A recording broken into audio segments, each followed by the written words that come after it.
नमस्कार, मी ऋषी देसाई. सुवर्ण कोकणच्या विशेष भागात आपलं स्वागत. कोकण आणि समुद्र किनारा यांचं एक वेगळं आणि अतूट नातं आहे. पण हे समुद्र किनाऱ्याचं नातं खऱ्या अर्थानं महाराष्ट्राच्या संस्कृतीला जाणवून देणारी दोन माणसं आहेत. एक तर छत्रपती शिवाजीराजे आणि दुसरे सरखेल कान्होजी आंग्रे.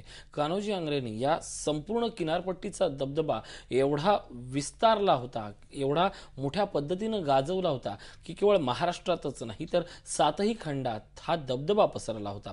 याच कान्होजी आंग्रेंची 9वी पिढी अर्थात रघुजीराजे आंग्रे यांच्याशी आपण बोलणार आहोत आणि जाणून घेणार आहोत कोकणाच्या त्यांच्या व्याख्या आणि त्यांच्या संकल्पनेबद्दल. स्वागत आपलं. नमस्कार. खरं तर सरखेलांच्या कुटुंबातलं एक नाव म्हणून आदर जसा तुम्हाला आहे तसाच त्याच्या कैक पटीनं महाराष्ट्रातल्या प्रत्येक घराघराला आहे. सरखेलांनी या सगळ्या किनारपट्टीला बंदिस्त केलं आणि आपली जी चळवळ आहे ती त्याच्या पुढची आहे. तुम्ही या सगळ्या किनारपट्टीवरील म्हणजे महाराजांची जी दृष्टी होती की प्रत्येक खाडीमुखावर, नदीमुखावर आणि समुद्राच्या काही अंशी अंतरावर असलेल्या प्रत्येक मोक्याच्या ठिकाणी किल्ला असला पाहिजे. हे किल्ले आणि या किल्ल्याचं आज संवर्धनाचं काम आपण हाती घेतलंय.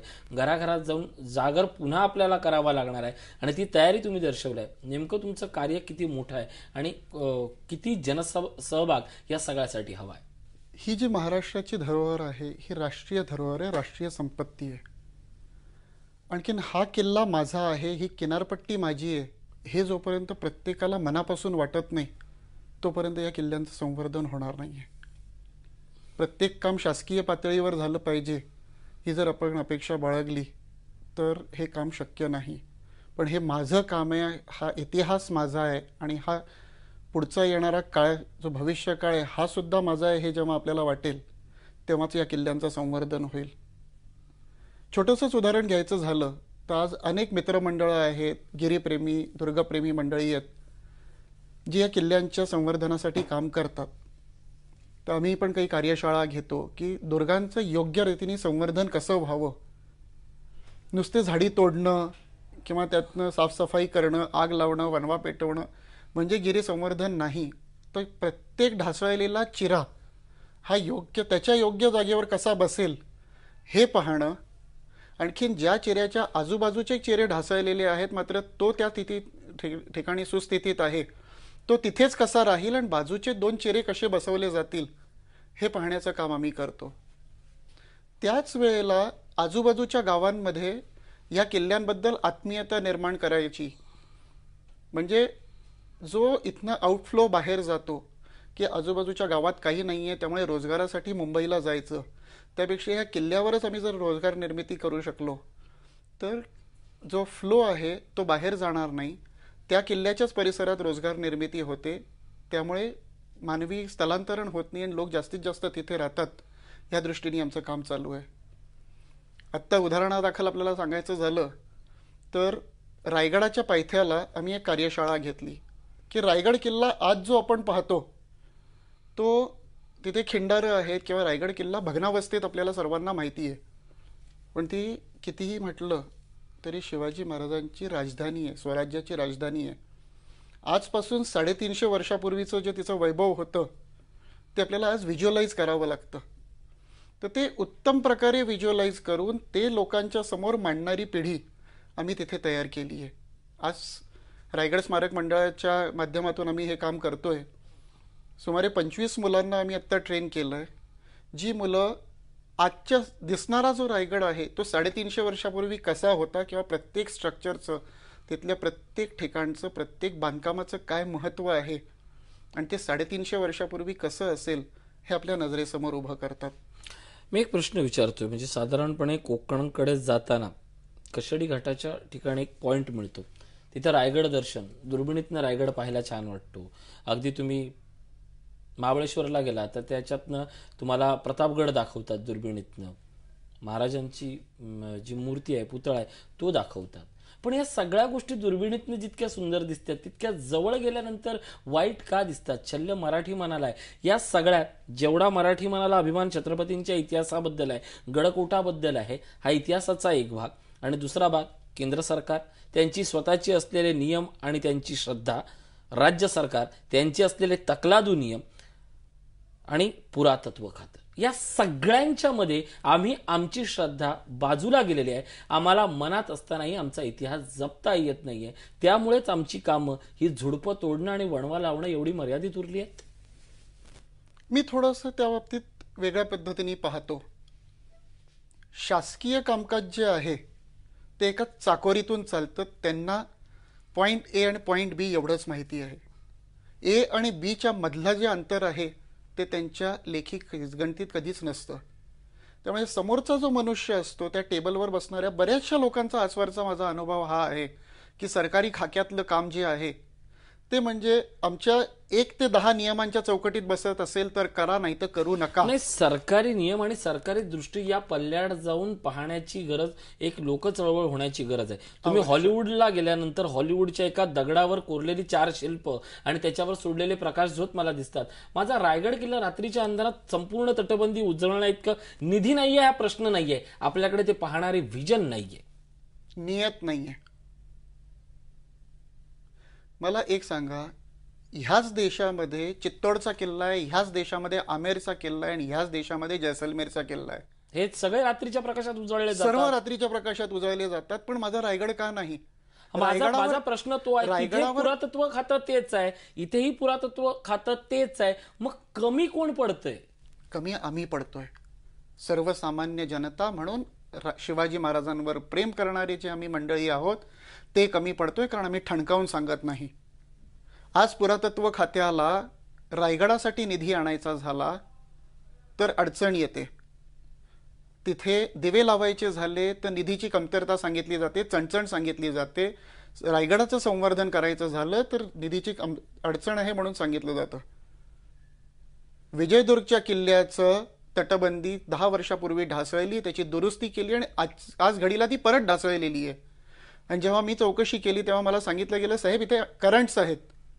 मी तर आज ह्या मंचावरून म्हणतो की जो किल्ला 1200 वर्ष समुद्राच्या लाटा झेलू शकतो त्याच्या जर तटबंदी पुरातत्व खात्याने जी दुरुस्ती केलेली आहे ती जर ढासळत असेल तर ते करंट्स नाही आहेत, वेगळेच अंडर करंट्स आहेत.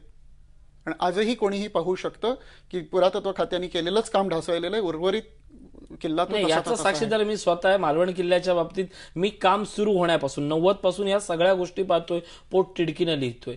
थोडंसं आपण वेगळ्या विषयाकडे जाऊया. ज्या पद्धतीनं अनास्था अर्थात लोकप्रतिनिधींची किंवा शासनाची अनास्था, केंद्राची अनास्था ही तुमच्या न माहीत असते, तुमच्या अज्ञानातनं ही निर्माण होते.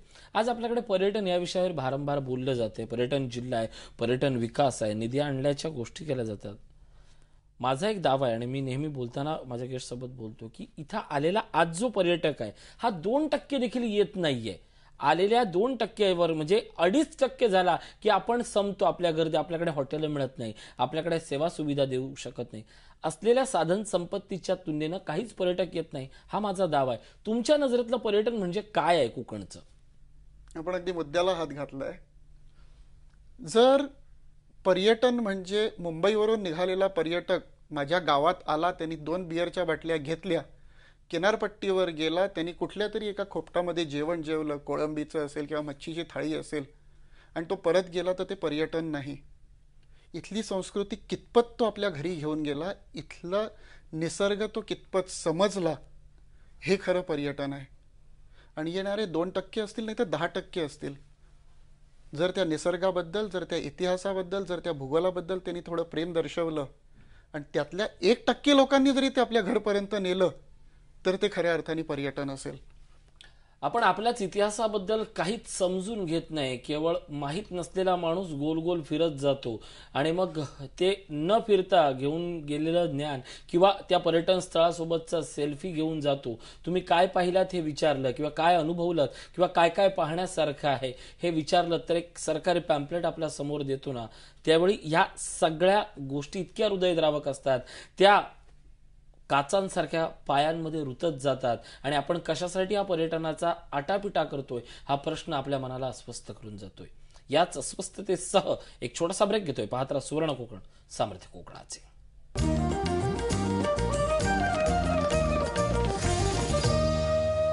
ब्रेक नंतर स्वागत. आपण बोलतोय रघुजीराजे आंग्रेंसोबत. इथल्या माणसांमध्ये ताकद आहे, इथल्या निसर्गामध्ये ताकद आहे आणि निसर्ग माणूस म्हणून केलेला प्रतिकार म्हणजे इथला कोकण आहे. ते स्वागतही आपण म्हणू शकतो. सध्या मी प्रतिकार म्हणतो. गंमत अशी झाली की पर्यटन जिल्हे झाल्यापासून, पर्यटनाचं विजन आल्यापासून आम्हाला, आमच्या सेंट्रल गव्हर्नमेंटला बाहेरच्या खाजगी कंपनीकडनं सर्वे करावे लागतात आणि इथल्या रोजगाराच्या उपलब्धता आहेत असं कागदोपत्री दाखवावं लागतं. आज खरी परिस्थिती काय आहे आणि खरे रोजगार काय आहेत इथल्या कोकणातल्या लोकांसाठी? जसं मी आपल्याला म्हटलं की जो माझा विषय आहे किल्ले, त्या किल्ल्याच्या परिसरात आज आपण कोकणातल्या 18 किल्ल्यांमध्ये कुठेही गेलात, एक रायगड वगळता कुठेही आपल्याकडे योग्य तो गाईड नाही. मध्ये नारायणराव राणे मुख्यमंत्री असताना त्यांनी तो सिंधुदुर्गमध्ये प्रयत्न केला होता, चालू आहे अजून. परंतु उर्वरित किल्ल्यांमध्ये कुठेही गाईड नाही. त्यामुळे जो टुरिस्ट येतो तो त्याच्या नजरेने किल्ला पाहतो, त्याला जे काय समजलं, जे काय अर्थ घेतला तो घेतला आणि तो परत जातो. इतिहासाचा विपर्यास तिथे होत असतो.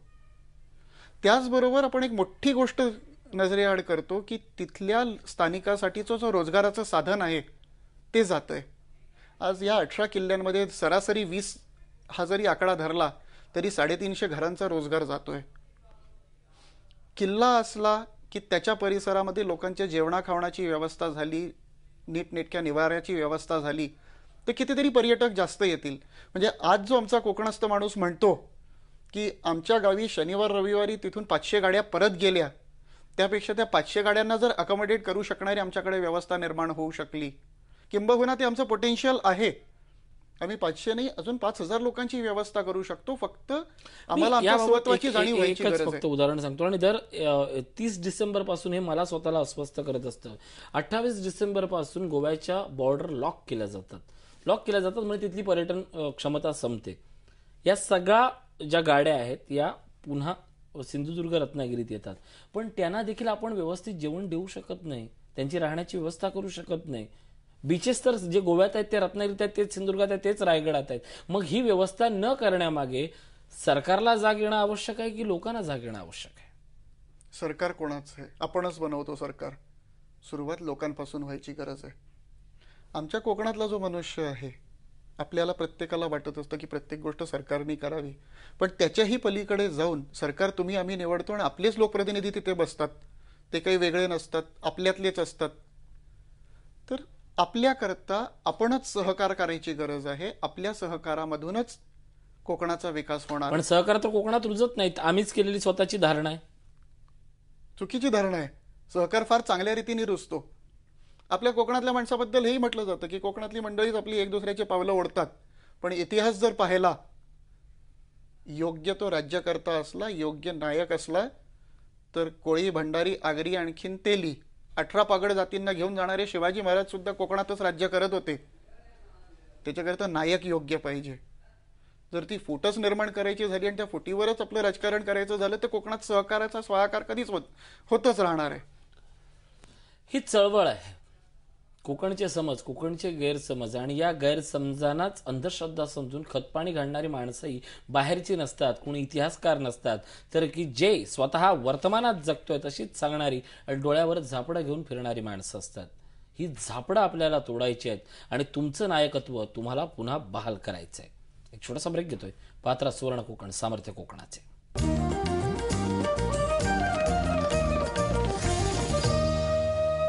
ब्रेकनंतर स्वागत. आपण बोलतोय रघुजी राजे आंग्रे यांच्यासोबत. मला सांगा, विकासाची जर दृष्टी द्यायची असेल तर काय करायला पाहिजे? त्यांना घरटी हाताना काम दिलं मग विकासाची दृष्टी येणार की अगोदर विकासाची दृष्टी येऊन आपलं काम कुठलं आहे ते शोधायची हिंमत त्यांच्यात येणार? मुंबईला जाऊन राबण्यापेक्षा माझ्या इथे मी रोजगार निर्माण करू शकतो, आणखीन मुंबईचा माणूस माझ्या इथे येऊन उपभोग घेऊन मला 4 पैसे देऊन जाऊ शकतो, हा स्वाभिमान जेव्हा त्यांच्या मनात निर्माण होईल तेव्हा खरा विकास होईल. मुंबईला जाऊन एक नोकरी मिळवणं किंवा पुण्याला जाऊन कोणाच्या तरी हाताखाली राबणं, ह्याच्या पलीकडे जाऊन माझ्या इथलं टुरिझम डेव्हलप केलं, माझ्या इथला नारळाचा व्यापार, माझ्या इथला मासळीचा व्यापार, मग चिक्की उद्योग असेल किंवा अनेक प्रकारचे मसाले पापडांचे उद्योग असतील. कोकणामध्ये काही उद्योगांची कमी नाही आहे. पोटेन्शियल आमच्याकडे विदर्भ मराठवाड्यापेक्षा पुष्कळ जास्त आहे. तिथे शेती आणि शेतीशिवाय पर्याय नाही. पण आमच्याकडे शेतीच्या व्यतिरिक्त समुद्र आहे, शेतीच्या व्यतिरिक्त किल्ले आहेत, इतिहास आहे आणि निसर्गाने कोकणातल्या माणसाला निसर्गतः चिवट बनवलेला आहे. तो जो काटकपणा आहे त्याचा योग्य तो वापर जर आम्ही करून घेतला तर कोकणातला माणूस कोणालाही टक्कर देऊ शकतो. अतिशय प्रतिकूल परिस्थितीमध्ये आमचा माणूस जगलेला आहे, पिढ्या जगलेला आहे. त्यामुळे त्याला फक्त त्याच्यातल्या स्वत्वाची जाणीव होण्याची गरज आहे, जी सुदैवाने आज होताना दिसते. स्वत्वाची जाणीव करून द्यायची असेल तर त्याला त्याच्याच भागात राहून मिळणारा पैसा आणि त्याच्याच भागात राहून मिळणाऱ्या संधी आपण पोचवल्या पाहिजेत. या संधी जर पोचवायच्या असतील आणि संधी जर त्याच्या डोळ्यात अंजन भरण्यासारख्या दाखवायच्या असतील तर काय केलं पाहिजे? जसं मी म्हटलं की रोजगाराच्या संधी निर्माण करणं. मग आपण कोकणाचे ढोबळमानाने जर 2 भाग केले तर उत्तर कोकण म्हणजे रायगड, रत्नागिरी, रायगडचा जो वरचा भाग आहे त्याचं सगळं इंडस्ट्रियलायझेशन झालेलं आहे. आणखीन चिपळूण पासून खाली जर आपण गेलं तर दक्षिण कोकण हा आहे तो निसर्ग संपत्तीने अगदी समृद्ध असलेला भाग आहे. तिथे पर्यटन चांगल्या रीतीने होऊ शकतं, पर्यटनाशी संबंधित बाकी सगळे उद्योग होऊ शकतात.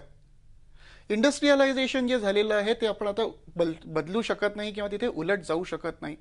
पण त्या इंडस्ट्रियलायझेशनमध्ये तिथल्या स्थानिकाला रोजगार मिळणं आणि काम करायचं असतं याची जाणीव त्या स्थानिकाला होणं. कारण भूमिपुत्र म्हटलं आणि भूमिपुत्राच्या हक्कांच्या नावाने ओरडलं तर काम कोणाला चुकत नसतं. आज कितीतरी जण आहेत जे रायगड जिल्ह्यामध्ये बाहेरनं आलेली आहेत मंडळी, पण त्यांच्या हाताने काम आहे, त्यांच्या हाताने पैसा आहे, कारण ती जमीन आपली आहे, कारण ती कामाची तयारी आहे. मान मोडून काम करायची तयारी असलेला माणूस कुठेही उपाशी राहत नाही, तो चांगल्या रीतीने रोजगार कमवतो. हेच आमच्या कोकणातल्या माणसाला कळायची आज गरज आहे. आज कोणीही बिहारचा, कोणीही बंगालचा, कोणीही ओडिया कामगार कोकणात का येतो आणि तो का काम मिळवू शकतो? कारण कोकणातल्या माणसांनी आमच्या पोकळी निर्माण करून दिली आहे त्याला. आमच्याकडचा चांगला सुतार असू शकत नाही का? 200 वर्षापूर्वी काय बिहारी आमच्याकडे यायचे? इथलेच माणसं काम करायची ना. रायगड बांधला, कानडी मजूर आले होते का? रायगडासाठी इथलीच मंडळी होती, सिंधुदुर्गसाठी इथलीच मंडळी होती. त्या माणसाला म्हणजे स्वत्वाची जाणीव करून देणं म्हणतो ते हेच की चांगल्या रोजगाराच्या संधी आपण इथून सोडायच्या आणि मुंबईच्या कुठल्या तरी हॉटेलमध्ये नोकरीला लागायचं किंवा एखाद्या पुण्याच्या बंगल्यामध्ये नोकरीला लागायचं, तो रोजगार नाही आहे. स्किल डेव्हलप करणं हे कोकणात व्हायला पाहिजे आणि ते सुदैवाने आज होऊ लागलंय. मग पोल्ट्री डेव्हलपमेंट असेल, फिशरीज असेल किंवा आंब्याचं कॅनिंगचे प्रोजेक्ट्स असतील, हे प्रकार आता कोकणात सुरू झालेले आहेत आणि तेच जास्तीत जास्त प्रमाणात व्हायची गरज आहे. साधं काजूचं उदाहरण घेऊया. आजवर काजू सगळा आपल्या इथे व्हायचं, आणखीन त्याचं प्रोसेसिंग व्हायचं ते महाराष्ट्राच्या बाहेर व्हायचं. आता काजू प्रक्रिया उद्योग आपल्या वेंगुर्ल्यात सुरू झालेले आहेत. ह्याचीच गरज आहे आज. नक्कीच या सगळ्या गोष्टी ज्या भगवंतानं आपल्याला दिलेल्या आहेत, ज्या परमेश्वराने आपल्याला भरभरून दिल्या आहेत, त्या गोष्टी जर शोधायच्या असतील तर त्या केवळ तळहातात नसतात तर तळपायातही असतात. यशाची आणि समृद्धीची जी रेष आहे ती तुम्हाला तुमच्या जन्मभूमीपर्यंत थांबवते. नेमका सुवर्ण कोकण हाच विचार तुमच्यापर्यंत नेत आहे. तुमचं यश, तुमची श्रीमंती तुमच्या गावात आहे, तुमच्या हातात आहे आणि तुमच्या कुटुंब परिवारासोबत आहेत. तुमच्या माणसांसोबतचं यश श्रीमंत होऊन पाहायला आम्हालाही आवडेल आणि तुम्हालाही जर हे बघायचं असेल तर स्क्रीनवर सुवर्ण कोकणचे जे नंबर जात आहेत त्या नंबरशी संपर्क साधा आणि तुम्ही तुमच्याच गावात राहून कसे श्रीमंत होऊ शकता हे जाणून घ्या फक्त एका फोनवर. आज या ठिकाणी तुम्ही आलात, खूप सुंदर मार्गदर्शन केलं, आभार.